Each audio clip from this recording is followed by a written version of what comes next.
Então eu peço que vocês abram suas Bíblias no livro do profeta Joel. Nós vamos fazer uma maratona agora de manhã no livro todo. São 3 capítulos. É uma chance para você que nunca leu Joel poder dizer que você já leu o livro de Joel todo, tá? Então, porque nós vamos ler hoje de manhã o livro de Joel. São 3 capítulos pequenos, o livro não é grande. O meu objetivo é trazer para vocês uma visão geral do livro e da sua mensagem central.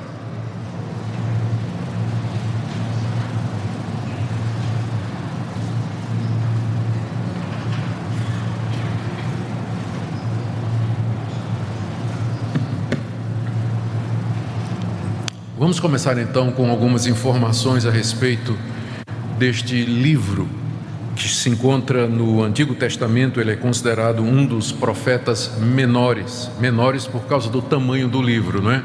Menor comparado com Isaías, com Ezequiel, que são livros bem maiores, não é? A gente não sabe quase nada sobre Joel. A única informação que a gente tem é que o pai dele era Petuel, está aí no verso 1, e que ele era de Judá, provavelmente da cidade de Jerusalém. Ele não era nem sacerdote, talvez nem ancião, porque ele se dirige a esses grupos, exorta esses grupos, mas Deus o levantou como profeta. Diz aí o verso 1, palavra do Senhor que foi dirigida a Joel, filho de Petuel. Então o livro foi escrito provavelmente por Joel, onde ele registra as palavras que Deus lhe deu para serem dirigidas ao povo de Jerusalém, no reino do sul, no reino de Judá. A gente não sabe ao certo qual foi a época em que isso aconteceu. Conseguimos datar o livro do profeta Isaías, por exemplo, com mais facilidade, mas os estudiosos não têm muita certeza da época em que Joel profetizou. Pode ter sido antes do cativeiro da Babilônia ou pode ter sido depois. Nós aqui vamos seguir a maioria dos estudiosos que entende que Joel profetiza depois que o povo de Deus esteve no cativeiro 70 anos, voltou para a terra prometida, o templo foi reconstruído, a nação foi restaurada e o serviço religioso, o culto a Deus era feito no templo. Tudo funcionava aparentemente bem, mas havia uma preocupação, há uma preocupação de Joel aqui no livro, que os judeus aparentemente não temiam a Deus de coração. Havia muita religiosidade, muito formalismo. As pessoas iam ao culto, traziam suas ofertas, prestavam todos os atos religiosos, mas o coração delas não era de Deus. E o reino de Judá naquela época estava passando por uma crise financeira terrível. Acho que foi por isso também que eu escolhi esse livro, me lembro agora.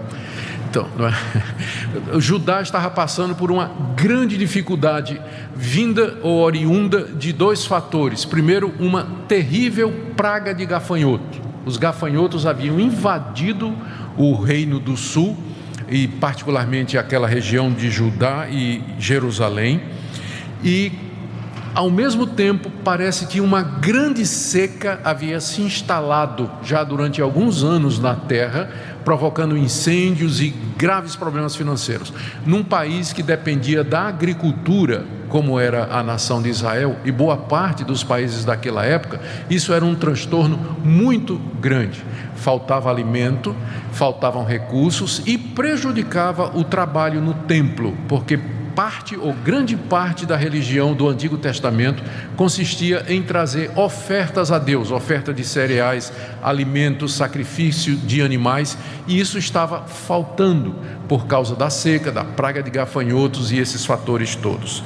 Joel, então, ele interpreta aquela praga que estava vindo sobre a nação, bem como a seca, como um juízo de Deus contra o seu próprio povo, porque o povo não estava servindo a Deus de todo o coração, embora tivesse muita religiosidade externa, mas o coração do povo não estava com Deus de verdade. Então Joel olha para aquilo, aquelas circunstâncias, aquelas calamidades, como sendo um juízo de Deus. E ele vai mais adiante, ele vê aquela invasão de gafanhotos, aqueles desastres, aquelas calamidades, como sendo um prenúncio ou um prelúdio do dia do juízo final.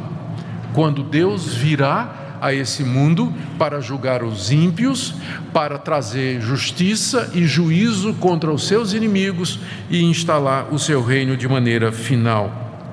Ou seja, aqui no livro, Joel está vendo duas coisas. Ele está vendo o momento presente, que é a devastação causada pelos gafanhotos e pela seca, e ele está vendo também o futuro, e ele mistura as duas coisas.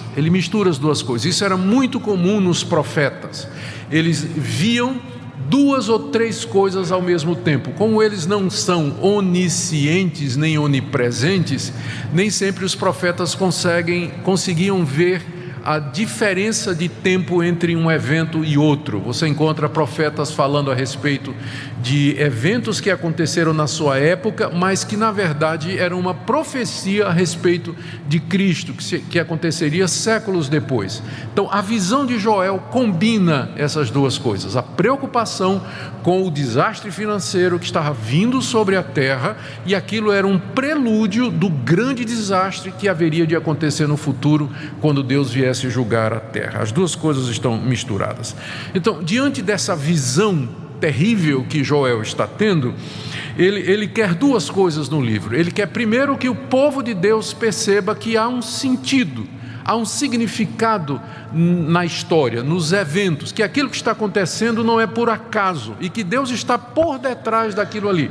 Por isso que no livro ele está o tempo todo dizendo: escutem anciãos, escutem bêbados, escutem sacerdotes, escutem moços, ouçam, prestem atenção, vejam o que é que está acontecendo, né? Despertem para vocês, para a realidade do que está acontecendo. Então esse é o primeiro foco dele. Ele quer despertar o povo de Deus para entender que aquelas calamidades têm um objetivo. Deus está por detrás daquilo, querendo despertar o seu povo e julgar o seu povo. E a segunda postura do profeta é então chamar o povo ao arrependimento. Ele conclama ao povo a que se arrependa, que se converta, que volte a Deus de todo o coração, que pare com aquela religiosidade externa, mas que traga a Deus de fato um coração quebrantado e contrito. E ao mesmo tempo em que ele chama o povo a se arrepender, ele anuncia a misericórdia de Deus, dizendo assim: Deus ouvirá o coração contrito, Deus atenderá a oração verdadeira e Deus pode mudar essa situação. E lembre, o tempo todo ele está falando de duas coisas. Deus pode reverter aquela situação, aquela crise terrível que tinha vindo sobre a nação, e Deus também pode fazer com que você não entre no dia do juízo, que você não seja condenado, se você de fato se arrepender e se voltar para Ele. Assim, o tema central da mensagem de Joel é esse dia do Senhor, esse grande dia de Deus, quando Deus haverá de vir para julgar os povos e salvar o seu povo, evento esse que já tem como prelúdio as calamidades que vêm sobre o mundo. Então, é esse o contexto em que o livro foi escrito, é essa profecia de Joel. Vamos então, partes por partes aqui, tentar entender como é que Deus falou a Joel e a mensagem que ele nos traz, e tirar algumas lições práticas para nós. Nós podemos perceber que há semelhanças de situações, não é? Há semelhanças de situações. Há sempre o risco de que nós estamos prestando a Deus um culto da boca para fora, que o fato de que a gente vem para a igreja, que a gente contribui, que a gente se envolve em atividades religiosas, isso não quer dizer que o nosso coração é convertido. O nosso país passa por uma grande dificuldade financeira, um problema político, problema institucional. Nós não podemos, como cristãos, achar que isso é coisa do acaso. Para nós a história faz sentido, há um Deus que controla todas as coisas. Então há muitas semelhanças com a época de Joel, com a época que nós estamos vivendo hoje. Então o livro pode nos ajudar. Primeiro então, capítulo 1 do verso 2 até o verso 20, é o capítulo 1 todo. Joel fala da invasão dos gafanhotos, e perceba aqui como Joel, todos os comentaristas que eu li, né, os estudiosos, eles comentam o estilo de Joel gráfico. Ele daria para ser um escritor de filme de horror, não é? Porque ele narra o que ele está vendo de uma forma tão vívida, né? Pinta com cores tão fortes que a gente lê e a gente fica impressionado como é que esse profeta, não é?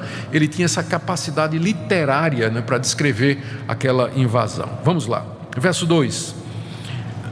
No verso 2, os versos 2 e 3, Joel chama a atenção do povo, dos anciãos, para que eles percebam o que está acontecendo e o seu significado. Ouvi isso, vós velhos, e escutai todos os habitantes da terra. Aconteceu isso em vossos dias, ou nos dias de vossos pais? Narrai isto a vossos filhos, e vossos filhos o façam a seus filhos, e os filhos destes a outra geração. Ou seja, o que está acontecendo é uma coisa única, e vocês velhos, que são os guardiões, vocês que têm memória, lembram-se se isso aconteceu no tempo de vocês? Então, algo novo está acontecendo, e é bom que vocês prestem atenção para vocês contarem para os filhos de vocês, para servir de exemplo. E aí ele descreve no verso 4 a praga, não é? O que deixou o gafanhoto cortador, comeu o gafanhoto migrador. O que deixou o migrador, comeu o gafanhoto devorador. E o que deixou o devorador, comeu o gafanhoto destruidor. Ou seja, parece que foram 4 ondas, né, de insetos vindo sobre a terra, e ninguém tem certeza se ele está descrevendo aqui diferentes fases do gafanhoto, primeiro o gafanhoto pequenininho, depois ele pulando, finalmente destruindo todo, ou se tipos diferentes de gafanhoto, a gente não sabe, mas o resultado é uma devastação geral. O que sobrou de a onda seguinte comeu, não sobrou nada. E essas pragas eram temidas naquela época, elas eram temidas. Lembra que uma das 10 pragas do Egito foi exatamente isso aí, não é? Então, essas pragas eram terríveis, elas destruíam tudo, acabavam com a colheita e afetava toda a economia. E aí, a partir do verso 5, o profeta começa a descrever a devastação. Ébrios, despertai-vos e chorai, uivai todos os que bebeis vinho por causa do mosto, porque está ele tirado da vossa boca. Porque veio um povo contra a minha terra, está falando aqui dos gafanhotos, né, que são organizados como um bando. Poderoso e inumerável, os seus dentes são dentes de leão, e ele tem os queixais de uma leoa. Fez da minha vide, que é a videira de onde vem a uva, uma assolação, destroçou a minha figueira, tirou-lhe a casca que lançou por terra, os seus sarmentos se fizeram brancos. Lamenta com a virgem, que pelo marido da sua mocidade está cingida de pano de sacos. Ou seja, o Joel então descreve primeiro que a praga acabou com a videira, acabou com a figueira, acabou com as árvores do campo, de maneira que os bêbados agora vão ter que ficar sóbrios, né? Não tem mais vinho, né? Acabou. Então quem é bêbado está perdido aqui. E ele se dirige aos bêbados, preste atenção, porque é como se fosse uma figura do povo de Israel. Aquelas coisas estavam acontecendo, mas eles estavam embriagados, eles não estavam vendo, não tinham noção, não estavam entendendo. Por isso talvez ele se dirija aos bêbados, dizendo: vocês que são bêbados, prestem atenção no que está acontecendo, no que isso representa. Aí do verso 9, no verso 9 ele diz: cortada está da casa do Senhor a oferta de manjares e a libação. Os sacerdotes, ministros do Senhor, estão enlutados. A próxima preocupação de Joel é que está faltando mantimento para a casa de Deus. O culto foi afetado, porque quando a situação financeira do país é afetada, tem reflexos também no culto a Deus.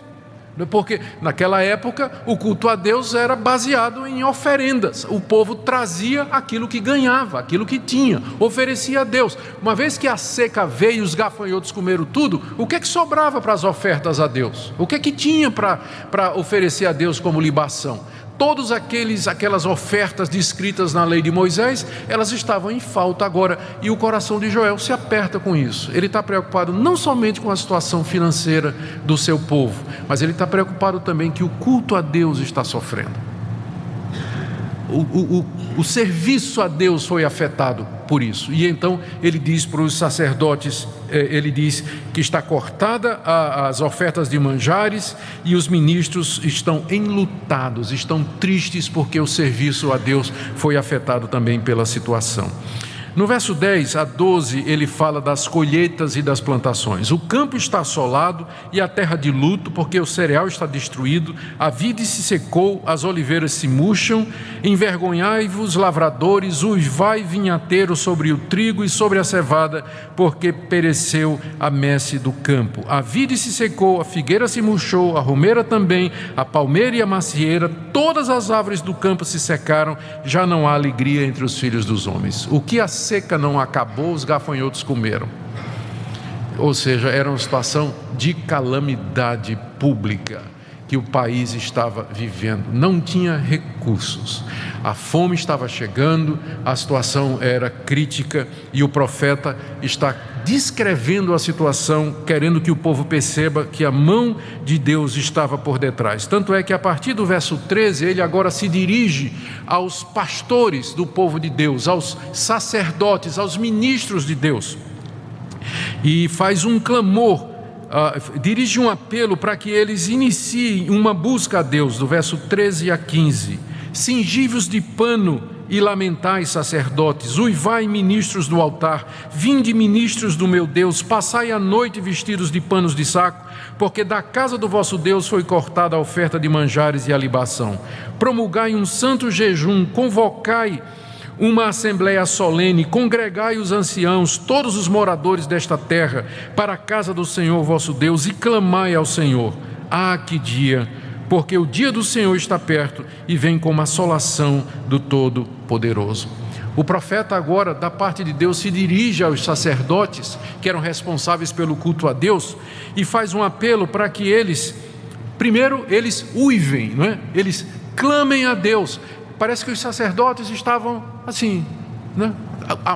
A desgraça estava acontecendo e eles estavam lá fazendo o seu serviço religioso e não estavam entendendo o que estava acontecendo, a gravidade da situação. O profeta geralmente era o homem da hora, que Deus levantava quando o sacerdote, quando o rei e quando os juízes não faziam o papel que eles tinham que fazer, estavam falhando. Eles eram as posições institucionais, o sacerdote, o rei e o juiz.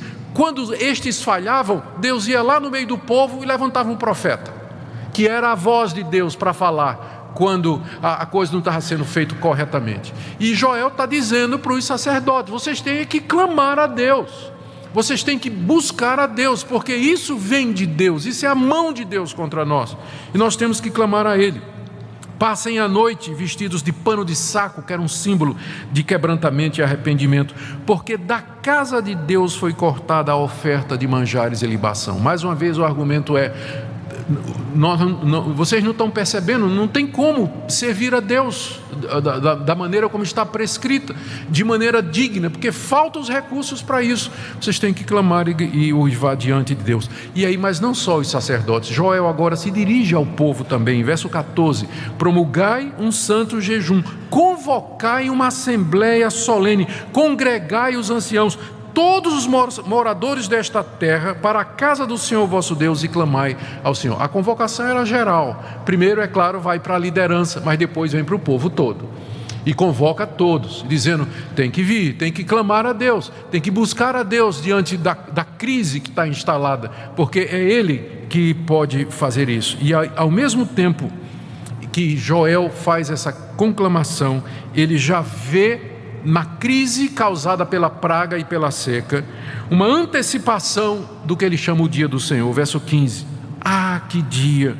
Porque o dia do Senhor está perto e vem como assolação do Todo-Poderoso. Aquela assolação que estava acontecendo pelos gafanhotos e pela seca vinha de Deus, mas aquilo era só um reflexo do dia do Senhor, aquele grande dia do juízo em que Deus viria assolar a terra toda, trazendo juízo sobre os seus moradores. Do verso 16 até o verso 18, ele recapitula o que está acontecendo, como que dissesse assim: eis aqui a razão pela qual vocês têm que clamar a Deus. Verso 16: acaso não está destruído o mantimento diante dos vossos olhos? E da casa do nosso Deus, a alegria e o regozijo não foram destruídos? A semente mirrou debaixo dos seus torrões, os celeiros foram assolados, os armazéns derribados, porque se perdeu o cereal. Como geme o gado, as manadas de bois estão sobremodo inquietas, porque não tem pasto também, Também os rebanhos de ovelhas estão perecendo. Aqui ele descreve os efeitos da seca e da praga, não é, que tinha comido todo o sustento, afetando os bois, afetando as ovelhas. Mais uma vez ele fala, está faltando mantimento para a casa de Deus, ou seja, ele descreve a situação de maneira bem vívida e dramática. E aí no verso 19 e 20, ele mesmo, o profeta, ele clama a Deus. Quando ele vê toda essa situação, quando ele entende que é a mão de Deus contra o seu próprio povo, então ele mesmo clama a Deus dizendo: a ti, ó Senhor, clamo, porque o fogo consumiu os pastos do deserto e a chama abrasou todas as árvores do campo. Também todos os animais do campo bramam suspirantes por ti, porque os rios se secaram e o fogo devorou os pastos do deserto. O próprio Joel, então, eleva um clamor a Deus. Ele clama a Deus, ele pede a Deus, ele suplica a Deus: Deus, tenha misericórdia do seu povo, tenha misericórdia, porque está faltando tudo, a situação é de calamidade e o Senhor é aquele que pode interferir. Queridos, aqui nós tiramos algumas lições para nós que já foram mencionadas aqui, eu digo isso ao final do capítulo 1. Primeira coisa que nós temos que nos lembrar é que não existe nada ao acaso. Nós não cremos em acaso. Nós cremos num Deus que controla todas as coisas. E quando Ele não somente manda coisas boas e maravilhosas e bênçãos para nós, mas às vezes a calamidade também. Às vezes o desastre, às vezes a tragédia, às vezes a carestia, às vezes a praga de gafanhotos, às vezes a seca. E o alvo de Deus com tudo isso é nos despertar, como o profeta está querendo fazer, dizendo: olhem, olha o que é que está acontecendo. Esse é um momento de convocação, de vocês buscarem a Deus. Deus permite que estas coisas aconteçam para nos despertar da nossa religião formal, da nossa religiosidade que é externa, do esfriamento do nosso coração, da negligência espiritual e da acomodação na qual nós com frequência nos vemos. Ele faz isso, é a única maneira que Ele tem de nos sacudir, para que nós entendamos que o nosso mundo, o nosso reino e o nosso destino não é aqui, mas nós caminhamos para um novo céu e a nova terra onde habita a justiça. Por isso Deus nos mostra como as bênçãos materiais, como o sustento, como as nossas posses, elas não são nada. De repente vem uma praga de gafanhoto, né? Que eu não vou dizer para mim o que é que representa hoje em dia, e acaba com tudo. E aquilo que você construiu sua vida toda, de repente você não tem mais. Por que Deus faz isso? Por que Deus permite que isso aconteça? Para que nós percebamos quão frágil é a nossa vida e como os nossos confortos materiais, eles são vulneráveis, eles se acabam. De repente, por uma guinada da história, você tem hoje e amanhã você não tem. Por isso que nossa confiança tem que estar em Deus. Por isso o profeta clama: busquem a Deus, clamem a Deus, Ele é a nossa esperança. Segunda lição que eu queria tirar aqui é a preocupação de Joel com o culto a Deus. Ele está preocupado não somente com o sustento e com o feijão e arroz no prato do pobre que estava faltando, mas ele está preocupado com o culto a Deus também, porque ele considera o serviço a Deus, a igreja, tão importante como qualquer outro aspecto da vida. E nós com frequência nos esquecemos disso. A gente costuma ver o nosso relacionamento com Deus e com o povo de Deus como sendo uma coisa assim meio que secundária, não é? Que não é realmente uma prioridade na nossa vida. Mas é muito claro aqui que a preocupação de Deus não é somente com a falta do feijão no prato do pobre, mas é também com a falta de recursos que vai afetar o serviço a Ele, que deve ser prestado constantemente, o serviço a Deus, o culto a Deus. Vamos correr para capítulo 2. Capítulo 2, alguns estudiosos acham que Joel está descrevendo a mesma praga, Mas eu vou seguir aquela linha de interpretação que eu disse no início. Joel está vendo duas coisas. Ele está vendo a invasão dos gafanhotos e a seca, e ele está vendo o juízo final, do qual aquela calamidade era apenas um reflexo e prelúdio. E aqui no capítulo 2, eu vou me atrever aqui a dizer o seguinte: eu quero que você imagine o dia do juízo, fim do mundo, né? O dia do juízo final, Deus vindo como um general à frente de um exército composto de gafanhotos / cavalos / homens, não é? Invadindo, cobrindo toda a terra, destruindo tudo que está na frente e chamando a todos para diante dele receberem o julgamento. E ele vem com uma força irresistível, com um poder para o qual não há igual, e diante de quem não pode haver resistência. É o dia do juízo. Deus vem como um general à frente desse grande exército, poderoso, indestrutível, acabando com tudo que está na frente. É isso que Joel está vendo. Ele vê aquela invasão dos gafanhotos e diz: é assim que vai ser no dia do juízo. Então a descrição que ele faz agora é de Deus à frente de um exército de gafanhotos / cavalos / homens, vindo para consumir toda a terra e trazer o juízo naquele grande dia. Eu vou ler então do verso 1 até o verso 10, onde Joel nos dá essa descrição, e tenha isso em mente, tá? Ele está falando dessas duas coisas ao mesmo tempo. Tocai a trombeta em Sião. A trombeta, o chofar, não era? Era tocado em época de guerra, era para despertar o povo, né? Alertar o povo de um perigo iminente. Tocai a trombeta em Sião, Sião é Jerusalém, e dai voz de rebate no meu santo monte. Perturbem-se todos os moradores da terra, porque o dia do Senhor vem, já está próximo. O dia do juízo é chamado o dia do Senhor, não é? Aquele dia em que o Senhor vai se mostrar e ele vai fazer justiça e juízo. Dia de escuridade, densas trevas, dia de nuvens e negridão, como a alva por sobre os montes, assim se difunde um povo grande e poderoso, qual desde o tempo antigo nunca houve, nem depois dele haverá pelos anos adiante, de geração em geração. À frente desse povo, né, que vem subindo pelas montanhas, pelos montes, vai o fogo devorador, atrás chama que abrasa, diante dele a terra é como o jardim do Éden, mas atrás dele um deserto assolado, nada lhe escapa, a sua aparência é como de cavalos, e como cavaleiros assim correm, estrondeando como carros vêm, saltando pelos cimos dos montes como gafanhotos, não é? Crepitando como chamas de fogo que devoram restolho, como um povo poderoso posto em ordem de combate. Diante deles tremem os povos, todos os rostos empalidecem, correm como valentes, como homens de guerra, sobem muros. Imagina os gafanhotos, né? Subindo pelos muros, entrando pelas janelas, pelas portas, né? Ninguém está salvo, né? Sobem muros, cada um vai no seu caminho e não se desvia da sua fileira, não empurram uns aos outros, cada um segue o seu rumo, arremetem contra lanças e não se detêm no seu caminho, assaltam a cidade, correm pelos muros, sobem nas casas, pelas janelas entram como ladrão, diante deles treme a terra e os céus se abalam, o sol, a lua se escurecem e as estrelas retiram o seu resplendor. Talvez uma referência àquela revoada, né, de gafanhotos, né, que cobre o sol, escurece, parece que está tudo nublado, né? Essa é a visão que Joel está tendo aqui do dia do Senhor.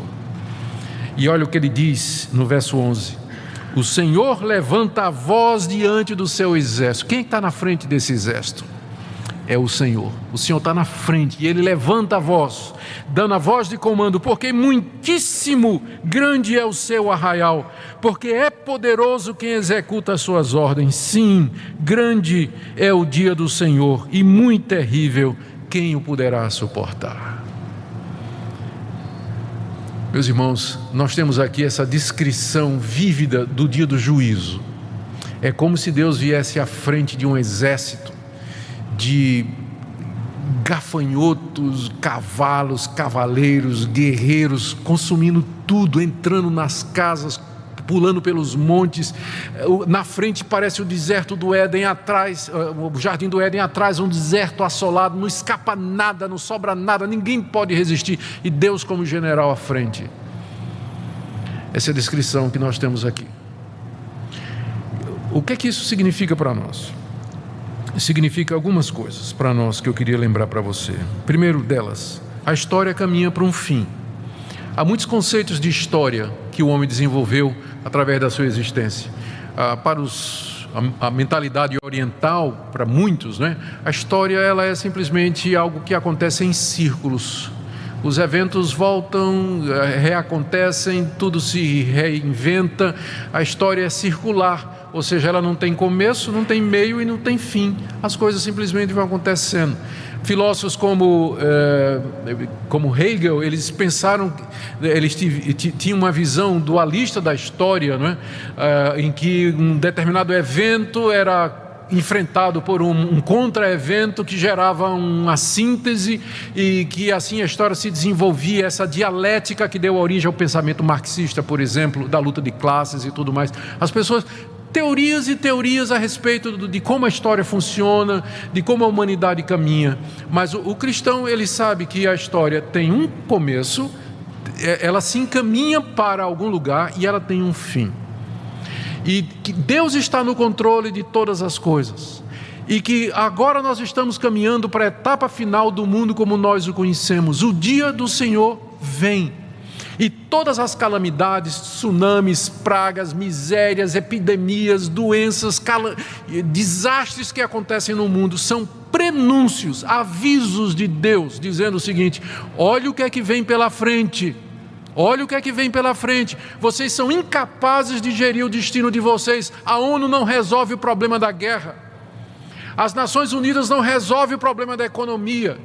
O mundo caminha para uma situação cada vez pior. Resolve uma guerra aqui, surge o Estado Islâmico ali. Resolve ali, vai surgir outro problema ali. Ou seja, a humanidade não consegue resolver os seus problemas. E aponta toda ela para uma convergência no final, um dia de ajuste de contas, em que o Deus Todo-Poderoso virá e vai colocar a casa em ordem. E é esse dia que nós esperamos. Então o crente sabe que não tem justiça aqui nesse mundo. Eu sei que tem muita gente torcendo para que haja justiça em 2016. Eu não tenho muita esperança. Não é característico do mundo esse tipo de coisa.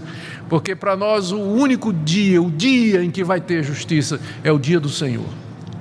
Quando Ele trouxer a lume e a luz, todo o engano, todo o erro, e então retribuir a cada um de acordo com suas obras. É isso que o profeta está dizendo. E como esse dia é terrível, ele pergunta, veja no final do verso 11, quem pode suportar? Quem vai poder ficar em pé naquele dia, quando o exército de Deus chegar? Quando Deus vier em justiça e juízo?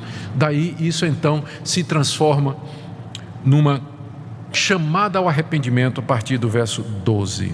De 12 a 17, o profeta então, né, como que atemorizado diante daquilo que ele está vendo, ele se volta para o povo e diz: gente, nós ainda temos uma oportunidade, nós podemos escapar do que está acontecendo e do que vai acontecer, mas para isso nós precisamos nos converter. Nós precisamos nos converter. Veja como ele diz, do verso 12 até o verso 17. Ainda assim, ou seja, apesar de que estas coisas vão acontecer, agora mesmo, não espere mais, diz o Senhor, convertei-vos a mim de todo o vosso coração, e isso com jejuns, com choro e com pranto, rasgai o vosso coração e não as vossas vestes, e convertei-vos ao Senhor vosso Deus. A razão é essa: porque Ele é misericordioso e compassivo e tardio em irar-se, grande em benignidade, e se arrepende do mal.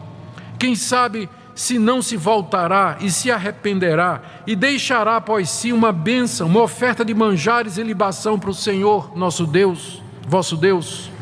Tocai a trombeta em Sião, promulgai um santo jejum, proclamai uma assembleia solene, congregai o povo, santificai a congregação, ajuntai os anciãos, reuni os filhinhos e os que mamam, saia o noivo da sua recâmara e a noiva do seu aposento, chorem os sacerdotes, ministros do Senhor, entre o pórtico e o altar, e orem: poupa o teu povo, ó Senhor, e não entregues a tua herança ao opróbrio, para que as nações façam escárnio dele.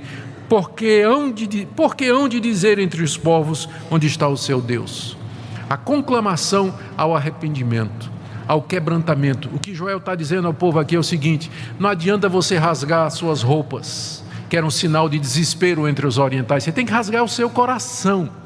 Você tem que se converter de coração a Deus. No íntimo do seu coração, você tem que reconhecer seus pecados diante de Deus, como você tem falhado diante de Deus, sua indiferença para com Deus, e se voltar a Ele de todo o coração, porque Deus é misericordioso e bom, porque Deus escuta a oração do aflito, porque Deus atende o coração arrependido. Quem sabe Deus não vai nos escutar? Quem sabe Deus ouve o nosso clamor e Ele não reverte essa praga que nós estamos passando e nos salva do dia do juízo que se aproxima. E aí, do verso 18 até o verso 32, Deus faz promessas para o seu povo, e essas promessas são extraordinárias. O que nós aprendemos aqui? Como Deus não se agrada de um culto e de um serviço que é da boca para fora. Talvez o maior inimigo da religião é a religião. O maior inimigo do cristianismo é quando ele vira uma religião, uma religiosidade. Quando nós entendemos que o nosso relacionamento com Deus consiste simplesmente em fazer atos, ir a lugares, frequentar eventos, fazer contribuições, e nós esquecemos que Deus de fato quer o nosso coração. Ele quer o nosso coração, a nossa mente, a nossa vontade. Ele nos quer sincera e completamente dele. E essa é a razão pela qual Ele permite às vezes que o mal nos chegue, que bata a nossa porta, porque Ele quer de fato que nós nos convertamos a Ele de todo o coração, que o nosso coração seja rasgado no sentido verdadeiro de arrependimento e de penitência diante dEle. Veja as promessas que Deus faz para o seu povo arrependido, do verso 18 a 32. Primeiro, Deus diz que se o povo se arrepender, Ele vai restituir o prejuízo causado pela praga. Veja do verso 18 a 27. Então o Senhor se mostrou zeloso da sua terra, compadeceu-se do seu povo, e respondendo lhe disse: eis que vos envio o cereal, o vinho, o óleo, e dele sereis fartos, e vos não entregarei mais ao opróbrio entre as nações. Mas o exército que vem do norte eu removerei para longe de vós, lançá-lo-ei numa terra seca e deserta, lançarei a sua vanguarda para o mar oriental, sua retaguarda para o mar ocidental, subirá o seu mau cheiro e subirá a sua podridão, porque agiu poderosamente. Talvez uma referência ao enxame de gafanhotos, né? Que Deus ia mandar o vento que ia levar embora o gafanhoto, e os gafanhotos iam morrer na praia, e o mau cheiro deles ia contaminar tudo, né? E Deus respondendo ao clamor do seu povo. Verso 21, não temas, ó terra, regozija-te e alegra-te, porque o Senhor faz grandes coisas.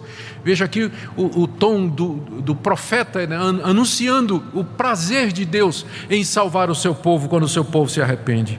Não temais, animais do campo, porque os pastos do deserto reverdecerão, porque o arvoredo dará o seu fruto, a figueira e a vide produzirão com vigor. Alegrai-vos, pois, filhos de Sião, regozijai-vos no Senhor vosso Deus, porque Ele vos dará em justa medida a chuva, fará descer como outrora a chuva temporânea serôdia, as eiras se encherão de trigo e os lagares transbordarão de vinho e de óleo. E agora atenção com esse versículo aqui que é muito mal usado: restituir-vos-ei os anos que foram consumidos pelo gafanhoto migrador, pelo destruidor e pelo cortador, o meu grande exército que enviei contra vós outros. É claro que vocês já ouviram falar de muitas igrejas evangélicas que dizem assim: esse é o ano da restituição, né?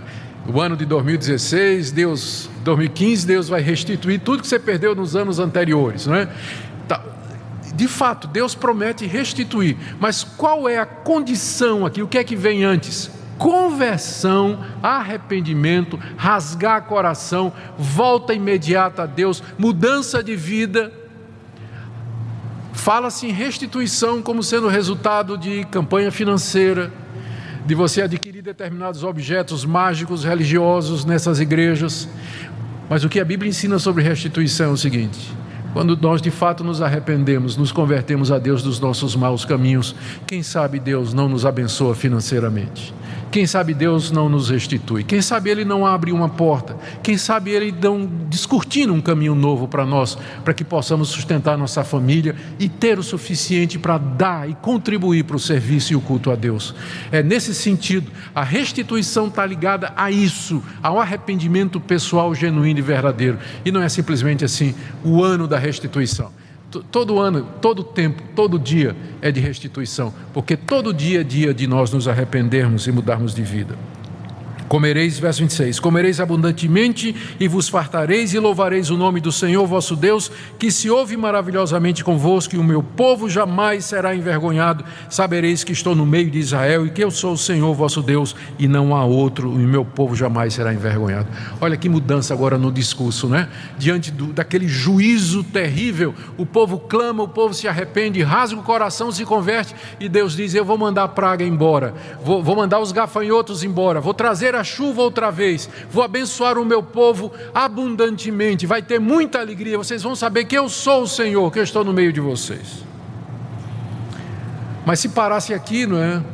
A teologia da prosperidade estaria certa, mas olha o que é que se segue, verso 28 a 31, e acontecerá depois, ainda Deus está dizendo o que é que Ele vai fazer se o seu povo se arrepende, né? Primeiro Ele fala da restituição financeira, mas olha a promessa que vem agora: e acontecerá depois que derramarei o meu espírito sobre toda a carne, vossos filhos e vossas filhas profetizarão, vossos velhos sonharão e vossos jovens terão visões, até sobre os servos e sobre as servas derramarei o meu espírito naqueles dias. Não só restituição financeira, não só abundância material, mas mais do que isso, Deus promete derramar o seu espírito sobre o seu povo, e derramar de uma forma abundante, a ponto de que os jovens terão visões, os velhos sonharão. Quando a gente chegou numa certa idade, a gente mais ou menos para de sonhar, não é? Então, mas agora, né, até os velhos vão sonhar, os jovens terão visão, eles terão um ideal, eles sabem para onde eles querem ir, e a profecia, a palavra de Deus anunciada pelos servos e pelas servas, os jovens, enfim, uma efusão do Espírito, né? Um verter do Espírito Santo sobre o povo de Deus, trazendo essa grande atividade espiritual, essa grande alegria. Então você nota que as duas coisas caminham. Não somente Deus diz que vai abençoá-los financeiramente, mas mais do que isso, Deus vai derramar o seu Espírito Santo sobre o povo. É muito ruim quando a gente busca a Deus só pela primeira parte, que infelizmente é isso que a teologia da prosperidade ensina. O foco é na bênção material, quando o nosso Deus aqui está dizendo que, como parte da sua bênção e da sua resposta a um povo arrependido, Ele vai derramar abundantemente do seu Espírito. O Joel está olhando aqui, mais uma vez, ele está vendo duas ou três coisas ao mesmo tempo, como eu disse no começo, não é? Ele está vendo aquela situação que ele está vivendo, da invasão dos gafanhotos, o povo clamando a Deus e a promessa de Deus de restaurar materialmente e espiritualmente o povo, porque o problema do povo era esse, não é? Era um problema espiritual, o povo estava longe de Deus, mas agora o Espírito Santo viria sobre o povo, e ao mesmo tempo Joel está antevendo aquele grande dia do Senhor, que será precedido por esse grande derramado Espírito Santo. E nós temos agora o ponto de vista privilegiado da história. Nós estamos há cerca de 2.500 anos do tempo que Joel escreveu isso, e nós podemos ver como isso se cumpriu no dia de Pentecostes, naquele dia lá em Jerusalém, quando Pedro e os demais apóstolos, 120 irmãos, foram batizados com o Espírito Santo desceu sobre eles com grande medida, e cumprindo essa promessa, que é um prenúncio então da vinda do dia do Senhor. Antes do dia do Senhor, Deus haveria de derramar o seu Espírito Santo, e Ele já fez isso. Hoje nós somos a comunidade, o povo de Deus que experimenta esse derramar do Espírito Santo, o cumprimento dessa promessa que está sobre nós. No verso 30 e 31, mostrarei prodígios no céu e na terra, sangue, fogo e colunas de fumaça, o sol se converterá em trevas e a lua em sangue, antes que venha o grande e terrível dia do Senhor. Joel está vendo tudo junto, não é? O derramar do Espírito e o dia do juízo, aquele dia em que Deus vem para julgar o seu povo, em que sinais haverão no céu e na terra. E aí no verso 32, que promessa maravilhosa: e acontecerá que todo aquele que invocar o nome do Senhor será salvo. Deus está vindo, Deus vem para julgar o mundo, Deus vem para trazer a destruição dos seus inimigos, mas todo aquele que invocar o nome do Senhor será salvo naquele dia do Senhor. Todo aquele que crer no Senhor Jesus Cristo, invocar o nome do Filho de Deus, esse será perdoado dos seus pecados e será poupado por Deus naquele dia. Seus pecados serão apagados, a sua conta será zerada. Essa passagem é citada várias vezes no Novo Testamento pelos apóstolos. O livro do profeta Joel era conhecido por eles, e eles diziam que isso aqui se referia a invocar o nome de Jesus Cristo, Filho de Deus, que foi enviado para ser o Salvador do povo de Deus naquele grande dia. Todo aquele que invocar o nome do Senhor será salvo, porque no Monte Sião e em Jerusalém estarão os que forem salvos, como o Senhor prometeu, e entre os sobreviventes, aqueles que o Senhor chamar. Recapitulando aqui, o dia do Senhor está vindo, dia de destruição, dia de juízo. Arrependam-se, convertam-se, voltem para Deus. Se vocês fizerem isso, Deus vai abençoá-los materialmente. Mais do que isso, Ele vai derramar o Espírito dele sobre vocês, e naquele grande dia, no dia do juízo, aquele que invocar o nome do Senhor será salvo. Aquele que estiver firme no nome do Senhor Jesus Cristo, aquele que tiver a Jesus como Senhor e Salvador, não será destruído como as nações que serão destruídas aqui no capítulo 3, que nós vamos ver agora. O juízo de Deus sobre as nações. O profeta agora foca outra vez naquele dia. É o último capítulo, eu tenho ainda uns 15 minutos, vamos correr. A maratona está chegando ao fim, não é? Vamos correr feito gafanhoto aqui para chegar no final. Não foi boa não essa comparação, né? Vamos lá.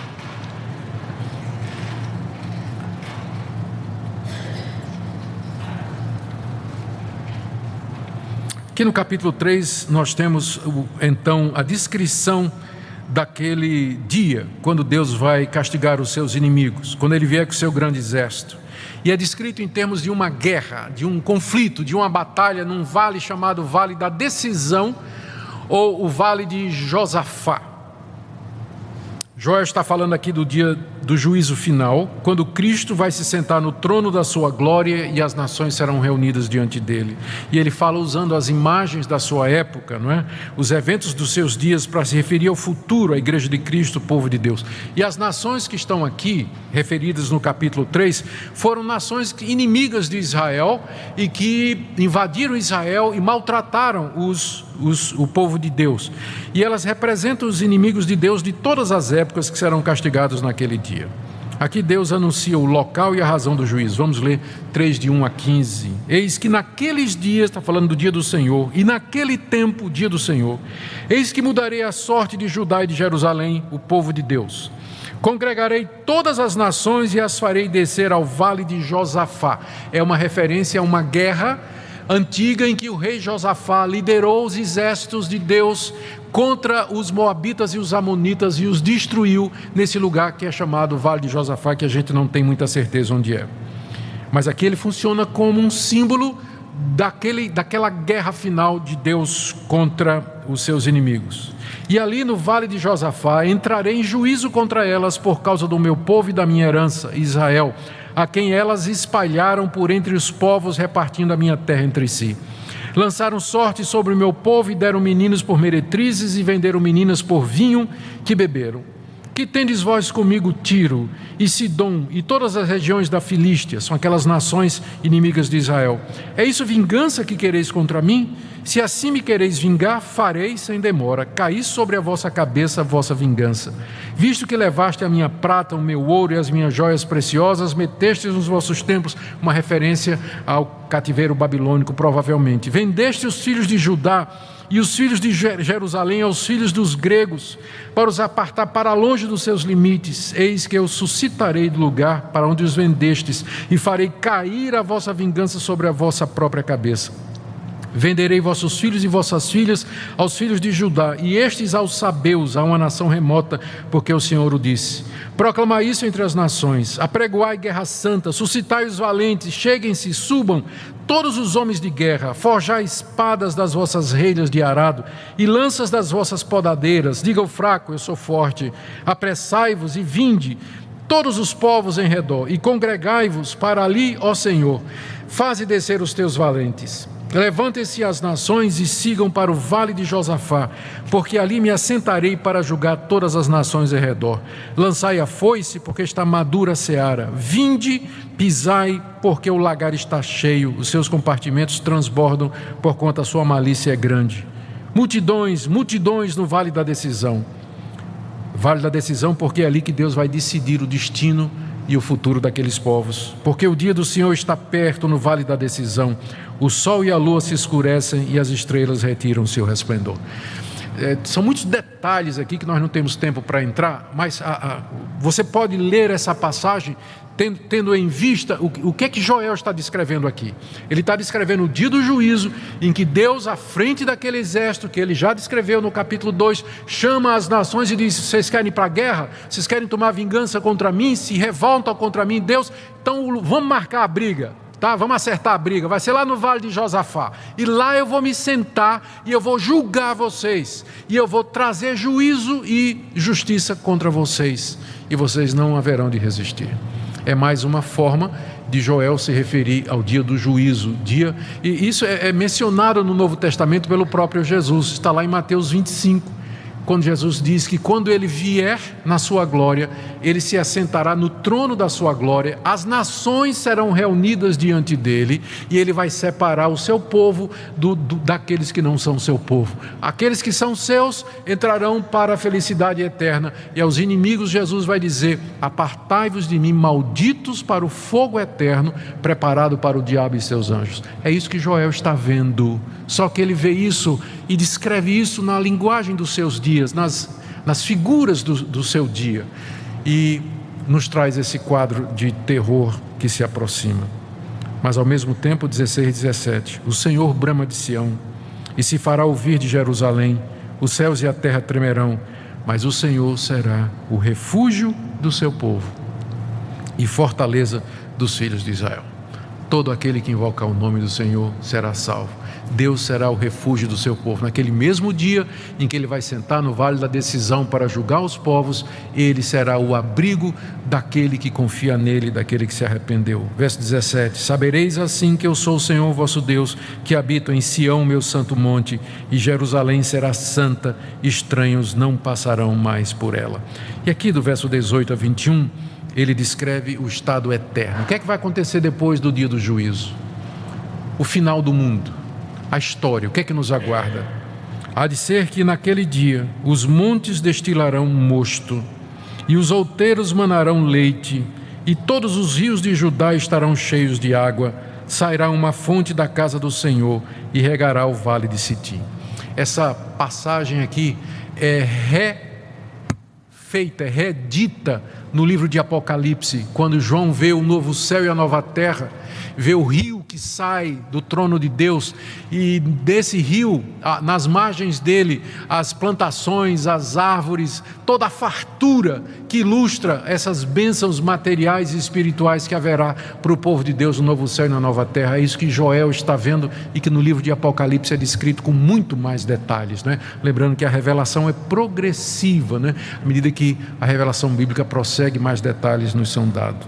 Em contraste, o Egito se tornará uma desolação, Edom se fará um deserto abandonado, por causa da violência que fizeram os filhos de Judá, em cuja terra derramaram sangue inocente. O Egito e Edom, inimigos tradicionais do povo de Deus, aqui representam os ímpios, os inimigos de Deus, que serão lançados para fora desse paraíso, né, da terra restaurada que Deus haverá de fazer para o seu povo. Verso 20: Judá, porém, será habitada para sempre, e Jerusalém de geração em geração. Se refere ao estado eterno, ao novo céu e à nova terra, o povo de Deus para todo sempre. Verso 21: Eu expiarei o sangue dos que não foram expiados, porque o Senhor habitará em Sião. Aqui é a causa pela qual nós podemos ficar com Deus para todo sempre: expiação. Deus purgando o mal e o pecado que há no sangue, Deus purificando o seu povo para que ele possa habitar no nosso meio e nós possamos estar com ele para todo sempre. Fim da profecia de Joel. O que é que nós aprendemos aqui, meus irmãos? As lições são tantas, não é? Puxa vida, hoje nós vimos um livro inteiro, né? Eu não sei nem quantas lições a gente pode tirar aqui, mas algumas podem me vir à cabeça agora. Primeira, Deus é o mesmo Deus, é o nosso Senhor, é o nosso Deus a quem nós adoramos e servimos. O Deus de Joel é o nosso Deus, Ele não muda, e os princípios pelos quais Ele rege a história permanecem os mesmos também. Deus quer um povo de coração rasgado, de coração convertido, de gente humilde diante dEle, que teme diante dEle. Deus quer um povo que invoque o seu nome, que saiba que a salvação é pela graça e pela misericórdia de Deus. Deus deseja nos purificar, purgar o mal que habita em nós, e Ele já fez isso em Cristo Jesus, que na cruz do Calvário morreu e pagou a nossa culpa, para que naquele dia do juízo você não tenha que ser destruído e atormentado com justiça pelos seus pecados. Por isso eu só posso terminar esse estudo com esse apelo para nós. A palavra de Deus é muito clara, Deus conhece os corações. Estamos vivendo uma época difícil no nosso país, que promete ser mais difícil ainda. Quem está no controle da história é Deus, nunca esqueça disso. É Deus que manda no Brasil. É Deus que manda no Brasil. Então Ele está permitindo estas coisas para mexer com o seu povo, para o seu povo começar a refletir sobre determinadas questões: apego a bens materiais, disposição de renúncia, o amor ao culto a Deus, o meu envolvimento com o serviço a Deus e tantas outras lições que o sofrimento e as perspectivas negativas sempre trazem para nós. A nossa atitude, a nossa resposta ao livro de Joel é dizer: Senhor, nós estamos diante de Ti, estamos prontos para Te servir, nós queremos viver para a Tua glória, que Teu Espírito Santo venha sobre nós, que Ele nos encha, que nós estejamos prontos para aquele grande dia, o dia do Senhor, e que nós anunciemos a todas as pessoas que esse dia vem, e que esse dia está próximo, aos nossos familiares, aos nossos amigos, aqueles que são nossos companheiros de trabalho, colegas de universidade, na escola, em todo lugar, que eles se preparem, porque o dia do Senhor vem, e quem poderá subsistir diante dele? Deus tenha misericórdia de nós, queridos, e nos ajude para vivermos para a sua glória. Amém.